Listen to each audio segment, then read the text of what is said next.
Oi gente, tudo bem? Eu sou o professor Lucas, sou um dos professores da frente de Biologia C. Essa frente eu vou estar dividindo junto com a professora Lucimara. E a gente vai estar conversando um pouco sobre a diversidade de seres vivos que habitam o nosso planeta.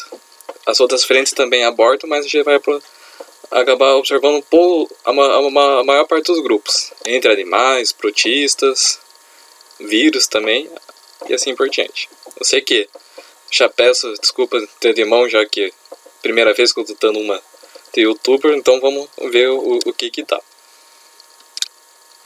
Primeiramente, para a gente conseguir estudar a biologia em si, saber o que seria um ser vivo, a gente precisa entender o que a biologia estuda.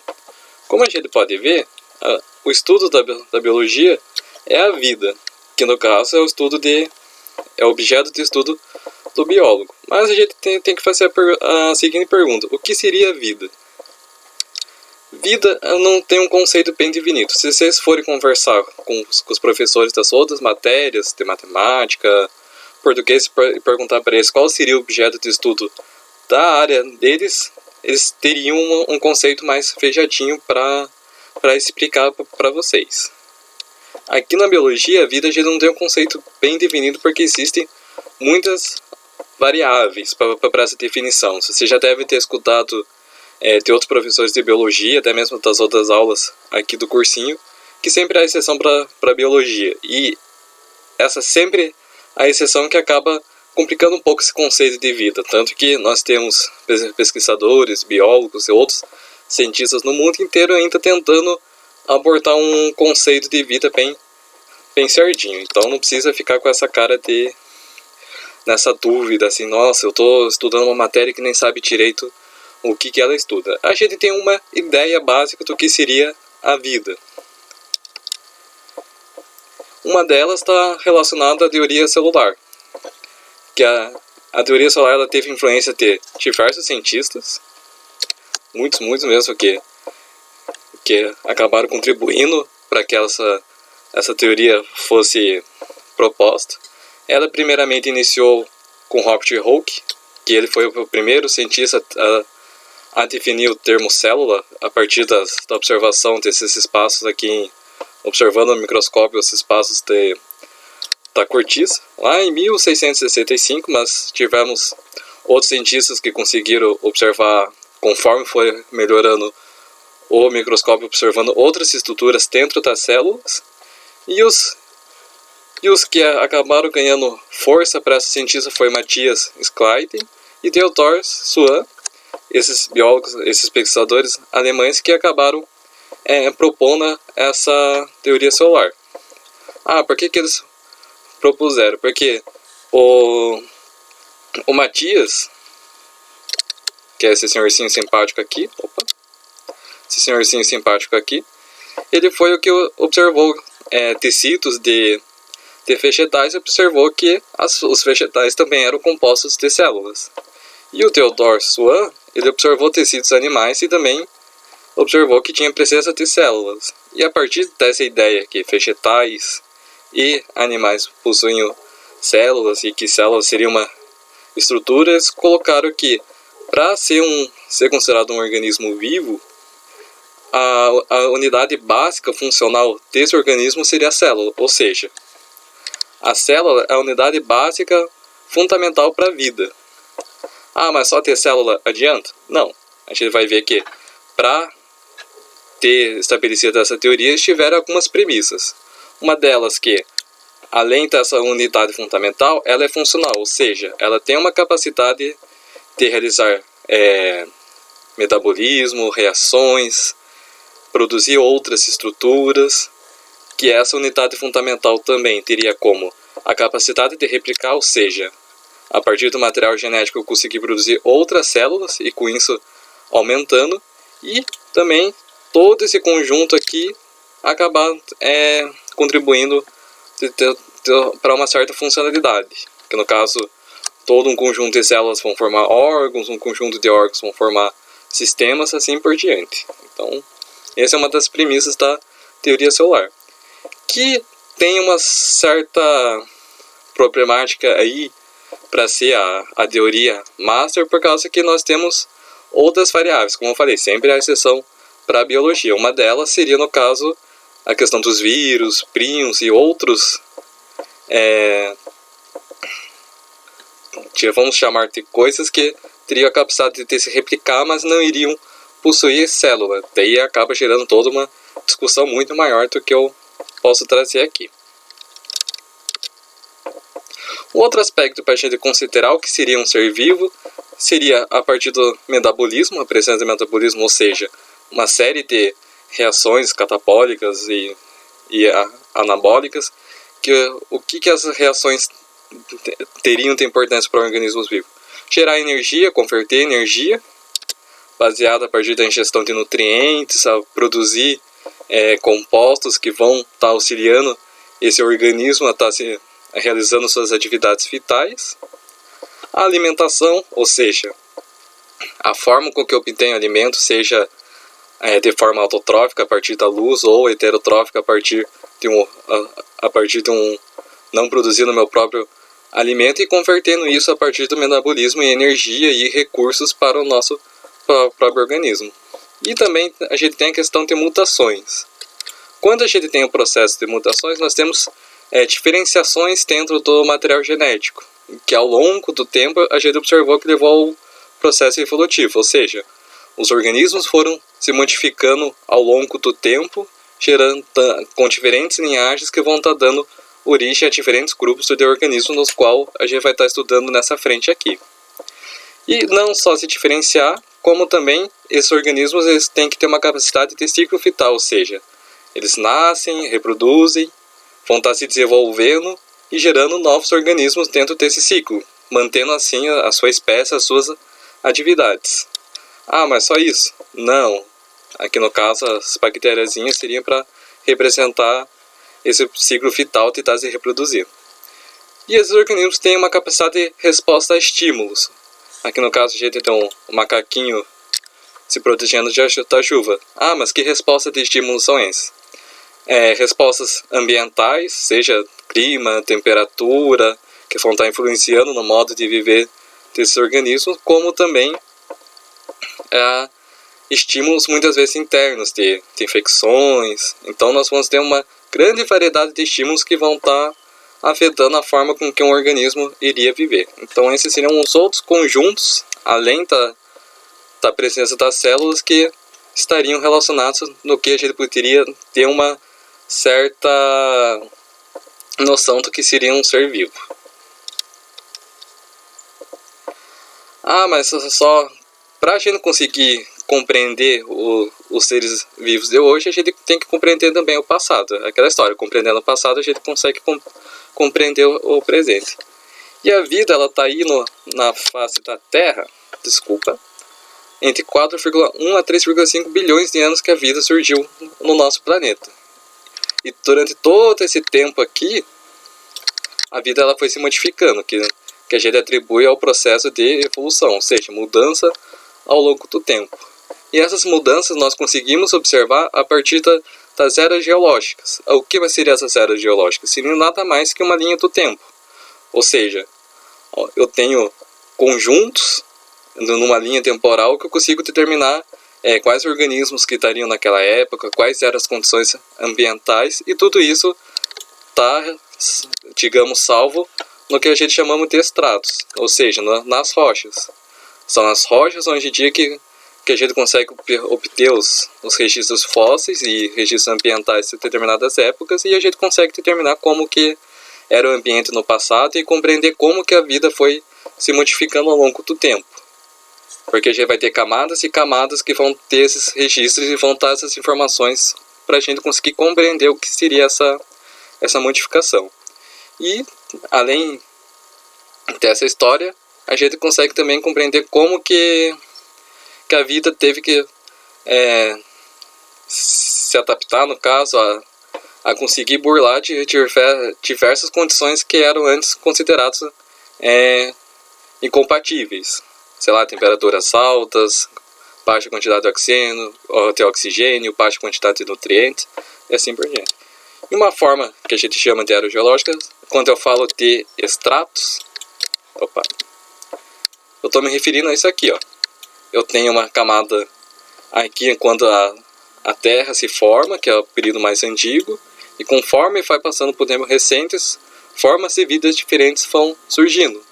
E essas formas de vida muitas vezes elas estão associadas a um determinado período, como aqui no caso os trilobitas que estão aqui no período cambriano, e vão se modificando e isso vai sendo marcado nas rochas aqui. Funciona como uma linha do tempo mesmo. Tanto que nós conseguimos observar a partir dessa diferença de tempo aqui, como que cada grupo de organismos que a gente conhece hoje foi se diversificando, como os quinidários, as esponjas aqui na base, como que os fungos e plantas também se diversificaram, tudo a partir aqui de um ponto em comum que a gente chama que ao longo da evolução, conforme os grupos vão se diversificando, nós temos ancestrais em comuns que vão dando origem a novas linhagens, a novos grupos animais. E se a gente colocasse as eras geológicas dentro de um calendário, que aqui no caso está chamado de calendário cósmico, a vida em si ela só teria surgido aqui no mês de setembro, olha só. Lá, para ser mais exato, no dia 25 de setembro a vida teria surgido, ou seja, outubro, novembro e dezembro seriam os meses que nós teríamos vida em nosso planeta, sendo que desde o surgimento do universo até agosto aqui praticamente não se tinha conhecimento de vida.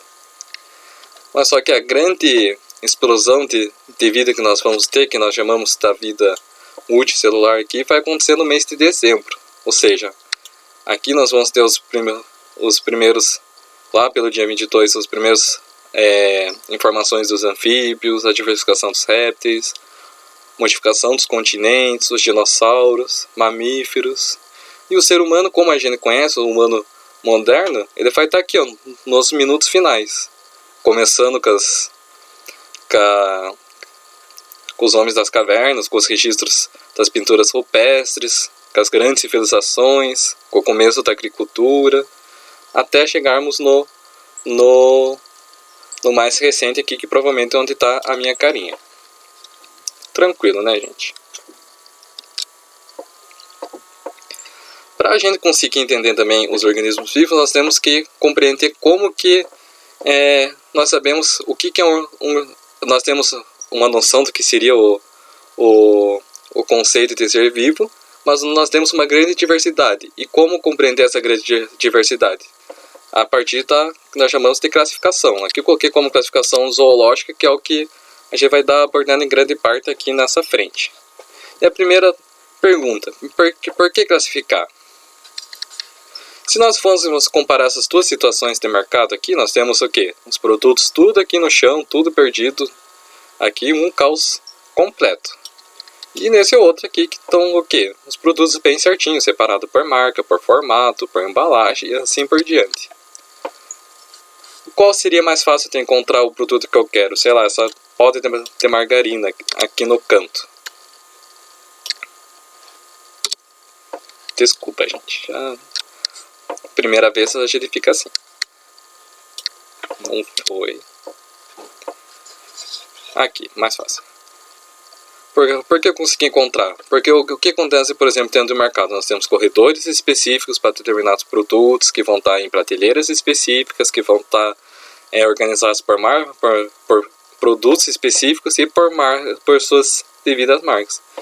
Para a gente conseguir organizar os seres vivos, é a mesma coisa. Só que a modo que nós conhecemos hoje de classificação é muito diferente do que foi no passado, quando começou. Essa tendência de conseguir organizar e classificar os seres vivos é uma tendência muito antiga dentro do homem que a gente conhece. Ela começou por Aristóteles, que é conhecido como o pai da biologia, ele foi uma das primeiras pessoas a tentar um meio de classificação. Primeiramente, ele dividiu os organismos entre plantas e animais, que está aqui, plantar e animalia, que são as duas grandes divisões. E dentro de cada divisão dessa teria suas subdivisões também, como por exemplo, os animais estariam divididos de acordo com o ambiente no qual eles viviam, terrestre, aquático, aéreo, tanto que quando a gente estuda como que foi a classificação, por exemplo, das baleias, baleias está lá dentro do mesmo grupo de peixes, que essa era a informação, a forma de classificar que eles tinham, que Aristóteles, no caso, tinha antigamente. A classificação em si, ela foi ganhando um corpo a partir desse pesquisador aqui, que é o Carl Linnaeus. O Linnaeus que a gente vai estar falando bastante nas próximas aulas. Ele é tido como o pai da taxonomia, ele foi um dos grandes nomes importantes para a classificação biológica. Ele se baseou nas ideias de Aristóteles, quando tinha lá os 2 reinos, e propôs um método de classificação hierárquica, ou seja, partindo de um conjunto amplo para um conjunto mais específico. Só que Linneu, ele não tinha uma noção evolutiva ainda. Qual que foi o método que Linneu escolheu para conseguir estar classificando esses organismos? Baseado simplesmente em sua morfologia. Que como ele não tinha essa noção evolutiva, tinha uma tendência de fixismos, que os organismos não se modificavam ao longo do tempo, ele essencialmente se baseou na morfologia para estar conseguindo classificar esses organismos vivos. Que no caso, a partir dessa classificação dele, ele propôs essa publicação, que esse trabalho que foi o Sistema Naturae aqui, no qual ele propõe as classes, as ordens, gênero e espécies. Tanto que parte desse modo de classificação proposto por Linnaeus é o que a gente utiliza hoje em dia, que a gente vai ver na próxima aula com mais detalhes. Linneu é esse cara simpático aqui que está sorrindo pra gente. E lá entre os séculos 18 e 19, nós vamos ter as grandes expedições. Em busca do quê? Primeiramente de terra, de recursos de outras terras fora da Europa, além de especiarias, como a gente já conheceu um pouco nas aulas de história. Só que junto com essas grandes expedições nós temos muita coleta de material, ou seja, tanto de animais, de recursos biológicos e plantas, como geológicos também, que daí começa um estudo nessa ênfase aqui para o quê? Para compreender como que a Terra foi modificando, como a Terra em si, os continentes foram se modificando e como que era essa grande diversidade. E uma vez que estavam explorando novos locais, estavam encontrando novas espécies ou novos organismos que nunca tinham visto. E com essa grande demanda de novos organismos, precisava também de uma demanda para conseguir encaixar esses organismos em algum lugar, que só pelo que já tinha sido proposto não era suficiente. Isso acabou ganhando um peso maior ainda quando entrou os pensamentos evolutivos, propostos por Lamarck e Darwin, nesse mesmo período. E aqui também, conforme foi melhorando a microscopia, foi discutido, a partir do Richard Owen aqui, a possibilidade de um terceiro reino, já que ele observou outros micro-organismos presentes em água e outros locais também. E posteriormente, só em 1834, um pouquinho depois nesse período de Darwin e Lamarck, Ernest Haeckel aqui, ele se aprofundou nos estudos microscópicos e ele observou grande diversidade de micro-organismos, muitos deles compostos unicamente por uma célula, mas que tinham capacidade de se replicar, que eles tinham suas funções, e ele observou que esses organismos tinham uma estrutura semelhante às células animais, no qual ele propôs o que seria o terceiro reino aqui, que seria os reinos dos protistas. Ele foi uma das primeiras pessoas, depois do Richard Owen, a dar um enfoque maior para os protistas até então. Surgindo então, além do conjunto aqui das plantas, do reino das plantas e do reino animal, um terceiro conjunto que se referia aqui na base aos protistas, que ocorre com os estudos de Darwin, com esse começo do pensamento evolutivo a partir de Lamarck, nós temos uma ideia do que seria mais antigo, do que seria mais derivado, digamos assim. Já em 1956, Combinate, estudando as estruturas celulares, ele propõe a divisão em 4 reinos, que no caso seria as plantas, os protistas, animais e na base o reino Monera. Mas como assim, observando as estruturas? Presença, ausência de núcleo, e também tem outras organelas que estavam em determinados grupos, mas não estavam em outros. Baseando nessa morfologia celular, ele foi uma das propor um quadro conjunto aqui. Para alguns anos depois, o Whittaker, que ele é bem conhecido, lá em 69, ele propõe uma classificação em 5 reinos.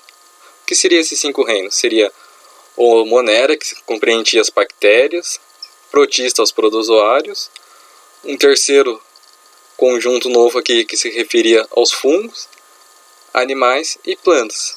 Mas como assim ele se baseou na obtenção de nutrientes e por estruturas celulares?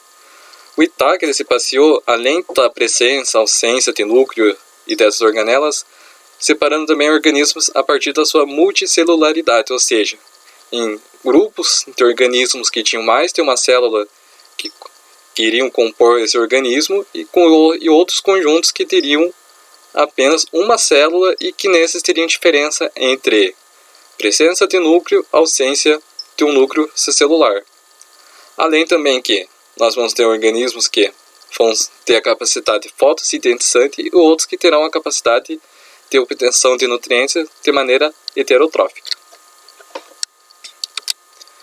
E além do Whittaker, que ele é uma forma de classificação clássica que a gente tem também o Carl Woese, que no período de lá em 1977 e 90 começou-se os trabalhos baseados em dados moleculares, ou seja, analisando DNA, RNA, e baseado nessas novas técnicas que antes eram poucas exploradas na ciência, o Woese acabou denominando os 3 grandes domínios.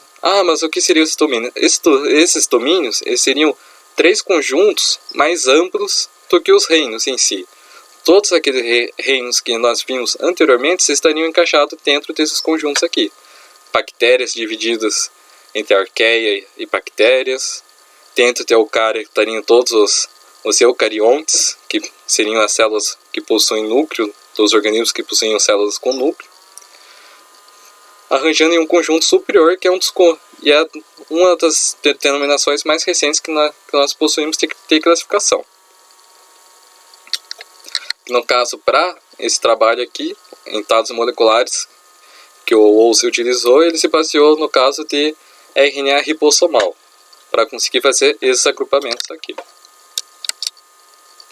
E quando a gente tem a maneira de classificação inicial lá por Aristóteles, para chegar até os domínios, a gente vê que a forma de classificar que nós temos hoje em dia é muito diferente do que foi no passado, ou como que foram as primeiras tentativas e como que novas técnicas ou avanços na ciência permitiu esse novo método de agrupamento, além também como o pensamento evolutivo permitiu que a gente conseguisse montar a história de diferentes organismos vivos que a gente possui aqui no nosso planeta Terra.